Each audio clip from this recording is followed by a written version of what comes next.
All right, Josh, over to you. Yeah. All right. So, we did this segment last week, and we're going to be doing it as often as we can. It's a segment we like to call Takes from the Deep.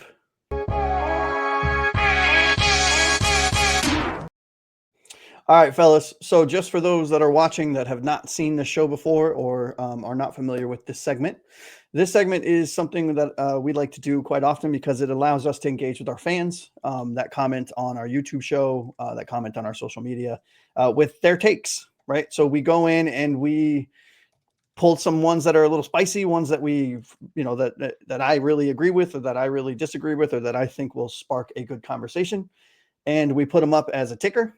And I give them to random hosts, and we talk about it. I'm going to start with you, Taylor. Get ready, sir. Okay. After just one season, Jonnu Smith is already the top tight end in Dolphins history. Wow, that's What? actually a really tough one because the Dolphins in my lifetime have not had very good tight ends. Mm-hmm. Randy McMichael and Anthony Fasano are the only two I can even think of. Um, yeah, I guess as the ignorant young guy here, I'm gonna say yes. He is the best tight end in Dolphins history. This man saved this offense for me this season. Mm-hmm. Mm-hmm. And since we only have one round today, fellas, Anthony, what are your thoughts on it? Yeah, I would agree. I mean, but listen, everybody's always like, well, what about the older guys? That's not our generation. All we can do is base it off of our generation. Like, perhaps there was better tight ends in the past, pre-Marino era, playing with Bob Greasy back in the day, but I don't know. He's certainly the best tight end I've seen in a Dolphins uniform. It's not even close. Yep. What about you, Keith? He's had the best season of a Dolphins tight end. I would stop short of saying he's the best tight end in Dolphins history. All right, so we got two yeses and one no's. I like it. Damn, all right, Keith. Sorry, guys. Well, just because of that, Keith, you're getting the next one, sir. Right. And this one is spicy, in my opinion. Flores and Fangio were 100% correct. Culture matters more than talent. Whew. All right. They were 75% correct. Okay. Culture matters a lot, and we saw it this season because the Dolphins, they're a talented team. There's talent all over that Dolphins team. I would argue there probably wasn't enough of it, and I would argue, like what Taylor said earlier, there probably wasn't enough depth because once the injury bug happened, the Dolphins went down. But culture, getting back to it, culture is super important in an NFL locker room, more so than probably any other locker room because there's 53 guys that you need to get on the same page. Mm-hmm. So you need to, not like an NBA locker room where there's like 11 dudes and baseball there's 25. There's 53 guys that you need to get to buy into the same thing, get on the same page. And Vic Fangio and Brian Flores were right about that. Yeah. Yeah. So we need to, that's something we need to look into this offseason. That's something Mike McDaniel seriously needs to look in the mirror and really evaluate how he handles things. Yeah, I agree with you. What about you, Anthony? What are your thoughts? I mean, how could I argue with the guys who are leading the top two defenses in the league this year? And I mean, one of them coaching the Minnesota Vikings defense that is not exactly a who's who of talent over there. He took a lot of guys off the street this year, even because their defense was so bad in years past. They're trying to refill the coffers over there. I mean, Brian Flores has been incredibly impressive to me in his time over in Minnesota. Do I want him back as head coach? Of course not. We saw how that went. It didn't go well. But I do want him to be a head coach again in the league because he earned it. I mean, he has been phenomenal. Yeah. What about you, Taylor? What are your thoughts? I think it's 50% talent, 50% culture. I like it. Right down the middle. Right down the middle, because I just think back to the Lions when they got Dan Campbell, who's put in a fantastic culture with GM Brad Holmes. Yes, that my team dream. sucked. It's my dream to have a coach like Campbell. That team sucked till they got some talent. I want to see Oklahoma drills. Yeah. Did you guys see that speech that he made when he started doing that? No. So I think it was on Hard Knocks, and his guys were like, "Wait, are you serious? You want us to wait? What? Like it's like not even the preseason. We're gonna get." He's like, "Guys, I need you to trust me. I wouldn't tell you to do something that I wouldn't do. This is a culture builder." Oh, And I do remember that. He went on a rant that made total sense about, getting Yeah. your bodies used to the impact so it limits injuries. And his teams, now this season was an anomaly because I think they led the league in injuries. But Yeah, his teams since or before this year were always some of the least injured teams in the NFL. So That But was it the best speaks Hard Knock to- season ever. Yeah. but it speaks to his culture, Josh, Mhm. that like his team, the Lions have, by a wide margin, have led the NFL in guys on IR. Mhm. And yet they are the number 1 seed in the NFC. That's why. That speaks to Dan Campbell and his culture. Well, I also think to that point, and Taylor, maybe you can agree with me on this or disagree, but you look at their roster, their allocations of funds. Their quarterback is number 1, and then the next 5 or 4 are offensive linemen. Yeah. Yeah. Right.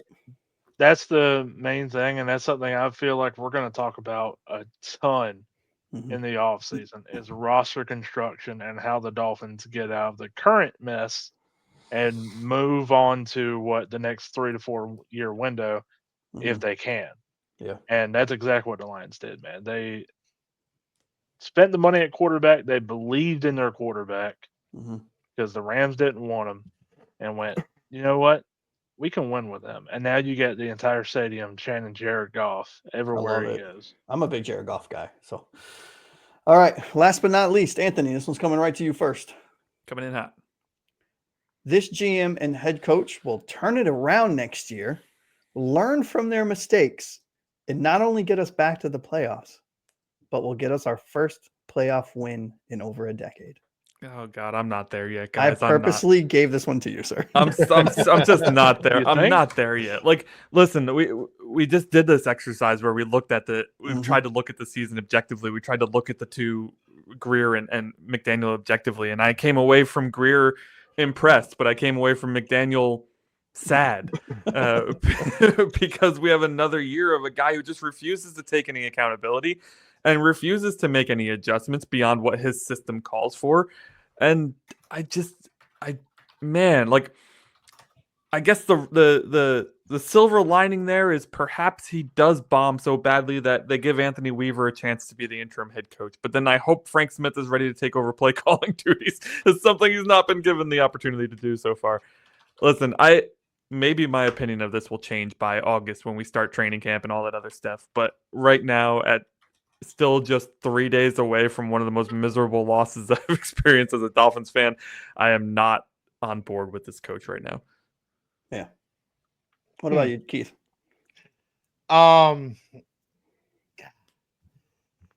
I'm closer to saying yes to that statement than Anthony is, but I'm with Anthony. I'm not there yet either. Let's see how this offseason goes. I have more faith in McDaniel than I think probably anybody on this panel. That's a fair assessment. Yeah.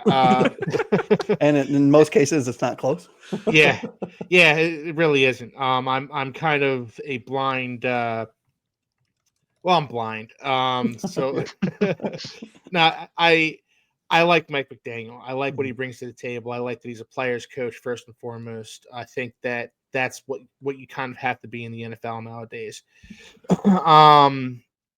I think what it's going to boil down to next year, what's going to boil down to next season, is getting Tua on board with doing everything he can possibly do to stay on the field for 17 games.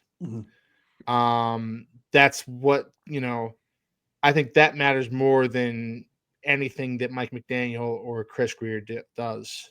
Tua needs to stay healthy. That's all there is to it. Yeah. That's all there is to it. Listen, Wow. give $30 million to a backup quarterback because it's likely he's playing. Seriously. All right, let's just make it happen. Yeah. And one of the questions from the fans that I was toying with about bringing up here was, or some of our viewers rather, was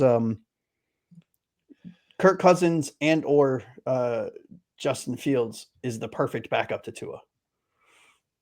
Oh boy. Right. So, I mean, Yeah. we have tons, and we'll get into this in later shows in the off season. We have tons to talk about. Wait, Taylor, It was Kirk Cousins and Justin Fields. I Taylor, can't move my body. what are your thoughts, man, about the comment? Quarterbacks. On the whole Rear McDaniel thing here. Yep. So Okay. leading us, they're going to learn from their mistakes. They're not only going to get us back to the playoffs, but we're going to get our first playoff win next year. Thank God I didn't want to answer the quarterback question. I think I'm leaning more towards Keith, which is crazy. It shows like how much like a few days of like cooling down would go. Because I remember our post show with the Jets, we were like, we move on from McDaniel, and I think all three of us said yes, like move on. And now I'm sitting days later. Now, granted, there's no chance we do move on from McDaniel, but I'm looking at him like there is an avenue for this to work. But for this to work, what Anthony's been preaching this entire episode has to happen. He has to not only have accountability for himself, but for the team. And that means there needs to be new leaders on this team other than the quarterback. And there needs to be new players overall. Like there needs to be an entire roster overhaul here. Because it's obvious at this point, after the season ended the way we saw it kind of end, we're in desperate need for some changes. I agree.